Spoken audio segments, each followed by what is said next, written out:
सरकार करतो आणि म्हणून दगाबाज सरकार हे आहे। याला हे प्रश्न शेतकऱ्यांना न्याय मिळावा हा याच्या मागचा हेतू आहे। याचा हेतू बाकीचा काय असायचं कारण नाही। साहेबांनी सांगितलं होतं की 3.5 लाखापैकी किमान लाखभर तरी रुपये दिवाळीला द्या। आणि याविषयी चर्चा करण्यास मांडणार आहेत।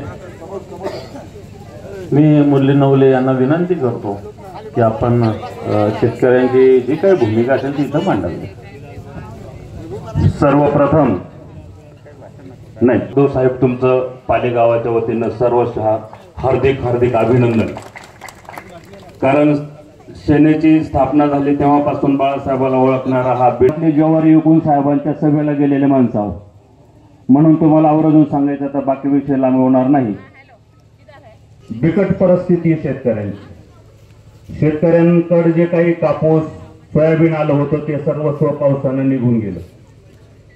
आलेला काही घास होता तो पदरामध्ये पडला नाही।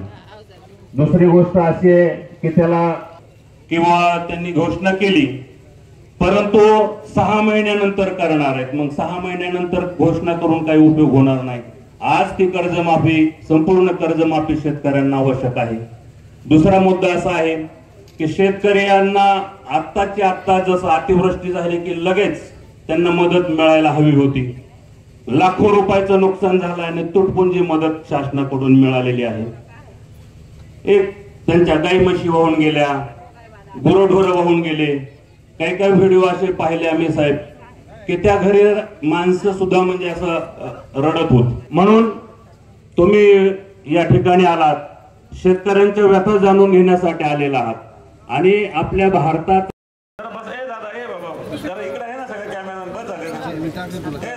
काय सांगतो ऐक बसून घ्या। खाली बसा, उभा ना करो। हे दादा खाली बसा ना। या बाबा या पुढे इकडे या नाही तर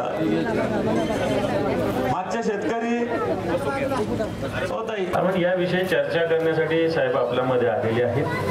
शेतकरी कोण इथले शेतकरी काय ना तुमचं मुरली नवले त्यामुळे हे सगळ्यात आधी या ठिकाणी आपली भूमिका व्यथा या ठिकाणी मांडणार आहेत। मी मुरली नवले यांना विनंती करतो की आपण एवढं मोठं पॅकेज डिक्लेअर केलं सरकारने, याचं काय झालं?